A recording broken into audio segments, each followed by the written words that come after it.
how easily we forget. Well, this morning we are going to look at the subject of remembrance, and I want to share with you three things, three important things that we need to remember and be sure that we never forget. And three things that I hope that you think about tomorrow if you have a Memorial Day celebration in your home. The first thing that we need to remember is we need to remember the soldiers who have died for our freedom.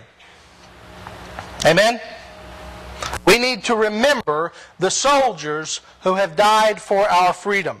Our nation has chosen to stand for the liberty of its citizens against all enemies, foreign and domestic. John F. Kennedy said, and we heard it in the video, "Let every nation know, whether it wishes us well or ill, that we shall pay any price, bear any burden, meet any hardship, support any friend, oppose any foe, to assure the survival and the success of liberty." Freedom is what our nation stands for. But liberty is not free. Liberty comes at a cost.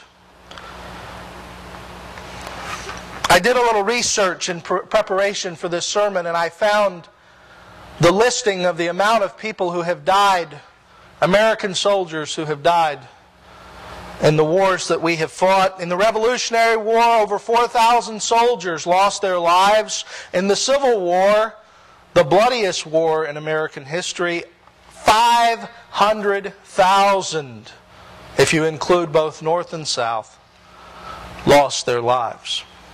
In World War I, 116,000 American soldiers were killed, and in World War II, almost 4 times that amount, 405,000 people, American soldiers, died. In Korea, 36,000 died. In Vietnam, 58,000 died. The Gulf War saw only 382 deaths. Still, that is very many for the families who lost them.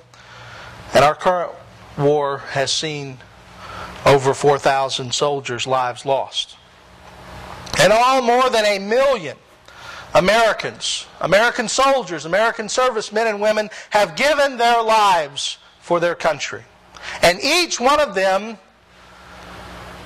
was a father or a mother or a son or a daughter or a sister or a brother, someone who was loved very much. Every one of those people, of those 1 million people, had a family that one day at their door was a representative from the United States military and a chaplain who came with a letter and with a hug and with a salute, and told them that they're very sorry, but your child has lost his life in battle. John 15:13 tells us, "Greater love has no man than this, that he lay down his life for his friends." Every one of those men and women paid the ultimate price in support of the defense of freedom, and in doing so showed great love for their country and their fellow Americans. We are free today, free to pray, free to worship, free to speak, free to assemble, free to vote, because of that sacrifice. It has been rightly said that it is the soldier and not the theologian who has secured the freedom of religion. It is the soldier and not the reporter who has secured the freedom of the press. It is the soldier and not the protester who has secured the freedom to demonstrate.